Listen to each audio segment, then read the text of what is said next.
Allahumma aftah lana hikmataka ya Allah.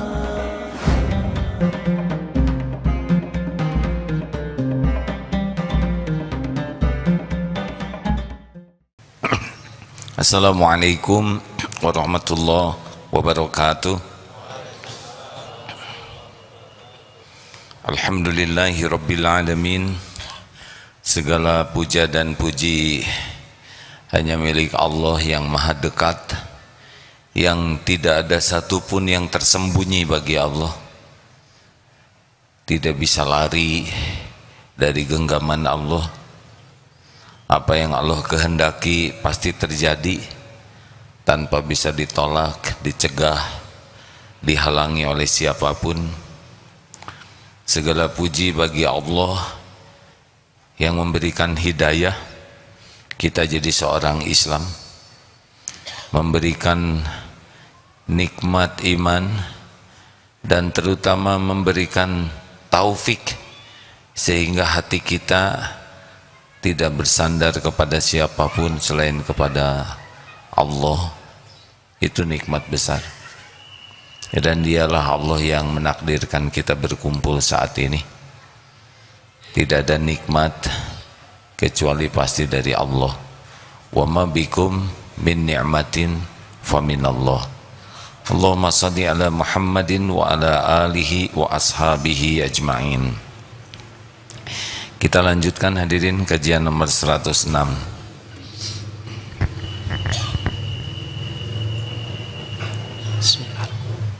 Bismillahirrahmanirrahim. Kajian Al-Hikam nomor 106. Ma'siyatun awrasat dhullan waftiqaran khairun min ta'atin awrasat izzan wastikbaran. Maksiat ataupun perbuatan dosa yang menimbulkan rasa rendah diri dan membutuhkan rahmat kasih sayang Allah lebih baik daripada perbuatan taat yang membangkitkan rasa sombong, ujub, dan besar diri. Yang saya pahami di sini bukan maksiatnya, tetapi rasa rendah diri di hadapan Allah, rasa takut kepada kemurkaan Allah, rasa berharap diampuni, disayang Allah, itu lebih baik daripada taat tetapi menjadi maksiat hatinya. Dalam taat ini juga ada maksiat kalau tidak hati-hati. Satu, ujub. Ujub itu merasa dirinya lah yang bisa membuat taat. Saya sudah tahajud, saya sudah saum, saya sudah menghafal Quran, saya semakin besar saya, itu berarti semakin tidak berkualitas. Karena sebetulnya tidak mungkin kita melakukan kebaikan kecuali min fadlir rabbik. Tidak ada kita bisa sekarang ini sholat, duduk, mendapat ilmu, berzikir, kecuali semuanya adalah karunia Allah saja. Jadi penyakit orang yang ibadah atau menuntut ilmu adalah ujub. Merasa inilah jerih payah saya, kegigihan saya, kesungguhan saya, kemampuan saya, itu sudah rusak. Padahal dalam sholatnya saja iyyaka na'budu wa iyyaka nasta'in. Hati-hati hadirin, termasuk ini terbangunnya masjid ini buah dari doa saya. Kita bisa berdoa juga dengan taufik Allah. Kalau Allah tidak mengilhamkan kita berdoa, kita tidak bisa berdoa. Bagaimana kita mengingat doa kalau Allah tidak mengingatkan? Maka sehebat apapun ibadah yang kita lakukan, jangan pernah merasa itu adalah karena kemampuan kita. Harus pol min fadlir rabbik, ini adalah karunia Allah semata. Benar kita pasang beker, benar kita berusaha keras untuk bisa mengatasi ngantuk, mengatasi lelah, tapi kalau sudah terjadi, jangan pernah merasa itu adalah jerih payah kita. Barulah Allah menganggap itu adalah amal kita. Ingat teori bersedekah ke anak yatim, kita bersedekah ke anak yatim. Jangan pernah merasa kita yang sedekah.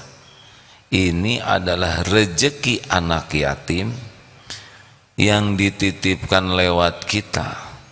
Kita jadi jalan saja. Ini rezeki mereka. Kalau kita merasa saya yang bersedekah, hilang pahalanya. Tapi kalau merasa ini adalah rezeki Allah untuk anak yatim, hanya diamanahkan, dilewatkan kita, tidak ada rasa berjasa, barulah dicatatkan jadi amal kita. Ujub, makanya hati-hati merasa diri itu. Dua, takabur. Penyakit ibadah itu jadi sombong. Sombong itu selalu membutuhkan orang lain. Kalau ujub tidak memerlukan orang lain. Kalau sombong, dia harus ada yang direndahkan. Maka ini lebih berat karena iblis juga aba wastakbaro. Iblis menolak dan dia sombong ketika disuruh sujud, bukan sujud menghamba ya, sujud menghormati. Nabi Adam tidak mau. Mengapa? Ciri sombong dua, batarul haq wa ghamtun nas, menolak kebenaran dan menganggap remeh orang lain. Jadi kalau kita sholat kemudian merasa orang lain lebih rendah dari kita, ini berat sekali. Contoh ya, contoh ini, yang hafalan Qurannya banyak, mendengar imam bacaannya tidak sebanyak yang dihafalnya, kemudian ada rasa imam ini baru hafal juz 30 dan beliau merasa sudah hafal 30 juz, itu sudah ada ujubnya, ada sombongnya. Memang hafal juz 30 pasti lebih hina dari yang hafal 30 juz? Belum tentu. Mana yang paling bersih hatinya, itu yang paling bagus hafalannya. Apalah artinya hafal 30 juz kalau jadi kotor hati? Karena justru menghafal Quran itu supaya bersih hati.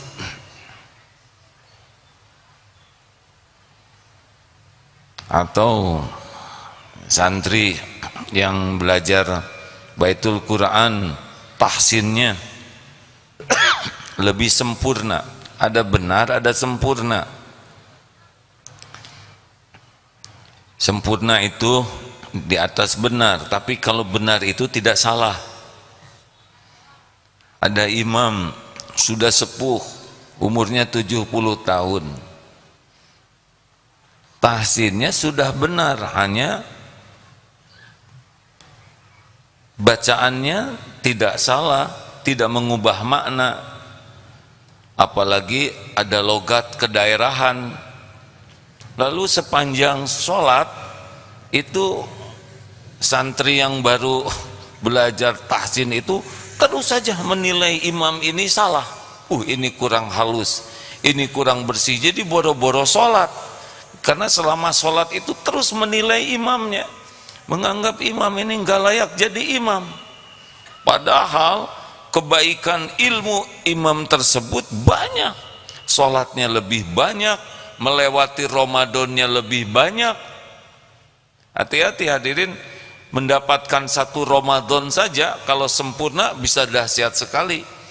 Orang yang sudah sepuh, Ramadannya lebih banyak dari kita. Bisa jadi habis itu pahalanya, habis dosanya. Bisa jadi melimpah ruah pahalanya. Hanya memang Allah belum memberikan kesempurnaan tahsinnya, tapi tidak mengubah makna. Nah, orang yang sombong menilai rendah seseorang karena ilmunya, karena ibadah dia. Aduh, bahaya. Itikaf ke masjid, sedang pada tidur, situ tidur, sini tidur. Terus, ya Allah, saksikanlah olehmu. Beginilah orang-orang, tidak ada yang sungguh-sungguh kepadamu. Ampunilah mereka. Doh, padahal itu baru selesai sholat. Padahal siapa tahu dalam tidurnya dijamu mimpi bertemu Rasulullah SAW. Masih ingat kisah bapak dan anak? Bapak dan anak ke masjid, kata anaknya, Pak, lihat sepertiga malam terakhir orang-orang itu malah tidur. Menurut bapak bagaimana? Menurut bapak bagusan mereka, nak, tidur daripada kamu bangun ngomongin orang, ya.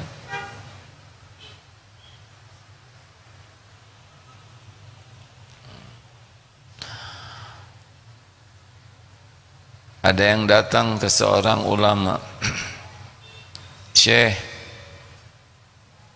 itu tetangga saya baik, ramah, sering sedekah, cuma sayang Syekh, dia itu jarang sholat, jarang ke masjid. Nah, itu ada lagi tetangga sebelah saya, dia rajin ke masjid Syekh, dia suka ke masjid berjamaah, suka ngaji, cuma sayang banyak omong dan pemarah, juga pelit. Menurut Syekh bagaimana? Ayo Syekh, bagaimana? Jawabannya begini, alhamdulillah ya, yang pemarah itu rajin sholat. Mudah-mudahan dengan rajin ibadahnya Allah menolong untuk membuatnya bisa mengendalikan amarahnya. Tapi yang itu bagaimana? Ya mudah-mudahan dengan rajinnya bersedekah Allah memberikan taufik sehingga ibadahnya bisa sempurna. Menurut saya yang jelek yang mana? Yang jelek itu kita sibuk memikirkan kejelekan orang. Saya ini hebat, kalau kita yang jelek siapa? Kamu. Wah, itu sudah ngejelekin. Nyebutnya kita lebih sibuk melihat kekurangan orang daripada berprasangka baik atas kebaikannya. Jangan sampai menilai rendah. Bagaimana caranya? Imam Hasan Al-Basri menyampaikan, tahukah engkau tawadu? Tawadu itu engkau keluar dari rumah dan tidak melihat seorang muslim pun yang lebih rendah dari dirimu. Jadi kalau kita ketemu seorang muslim, jangan merasa diri kita lebih dari orang lain. Ini lihat yang masih muda-muda begini, berbaik sangkalah dosanya lebih sedikit daripada saya. Benar? Itu lihat kakek-kakek yang sudah sepuh, amalnya sudah lebih banyak dari kita, sujudnya lebih banyak, dan memasuki Ramadannya sudah lebih banyak dari kita. Ingat hadis yang disampaikan semalam dari Tolhah, semoga Allah ridho kepadanya. Beliau Ini dalam Sunan Ibnu Majah, sebagian mengatakan ini sahih. Ada dua bersaudara dari suku Bali kalau tidak salah, datang kepada Rasulullah bersyahadat. Tapi dua ini, yang pertama ini semangat sekali beribadahnya dan semangat sekali berjuang, sampai akhirnya beliau mendapatkan syahid. Yang satu lagi baru setahun kemudian wafat. Lalu sahabat Thalhah ini bermimpi seakan menuju pintu surga. Lalu dari pintu surga itu dia merasa diapit oleh dua orang tadi, ada dua orang tadi bersamanya. Lalu keluarlah dari pintu surga, dalam mimpinya itu malaikat yang mempersilahkan yang meninggal terakhir itu yang masuk ke surga duluan. Baru keluar lagi, barulah yang syuhada itu masuk belakangan. Lalu keluar lagi, engkau belum waktunya mendapatkan karunia ini. Ketika bangun, esok harinya diceritakan ke teman sahabat-sahabatnya. Mereka heran, bagaimana mungkin yang kedua mendahului yang syahid? Akhirnya ditanyakan kepada Rasulullah SAW, apakah yang mengherankan dirimu? Ya, mengapa yang duluan dimasukkan surga bukannya yang jadi syuhada? Jawaban Rasulullah, bukankah dia hidup setahun lebih lama dari yang meninggal? Bukankah bertemu dengan Ramadan, saum, sujud, dan itu perbedaannya bagai langit dan bumi. Bayangkan, sekali ketemu Ramadan bisa sebegitu dahsyatnya, karena mengisinya dengan sebaik-baiknya. Man shoma Ramadana imanan wahtisaban ghufira lahu ma taqaddama min dambi. Habis itu dosa yang lalu. Man qama, barang siapa yang salat malam, di sini disebutkan yang man qama itu mendirikan salat Ramadana imanan wahtisaban ghufira lahu ma taqaddama min dambi. Apalagi kalau dapat Lailatul Qadar. Jadi kalau kita lihat yang lebih sepuh dari kita, husnuzon kita, beliau sudah dapat Ramadan lebih banyak. Bagaimana kita meremehkan orang yang lebih tua? Tapi orang itu dia banyak dosanya. Berapa banyak orang yang berlumur dosa dan karena dosanya taubat nasuha. Innallaha yuhibbut tawwabin wa yuhibbul mutatahhirin. Allah sangat mencintai orang yang tobat dan mensucikan diri. Siapa tahu dosa orang itu yang mengantarkan taubat nasuha. Kita tidak tahu rahasia Allah, benar? Maka yang paling penting sudah, jangan meremehkan orang lain. Jangan posisikan diri kita merasa lebih dari yang lain. Itu lebih aman.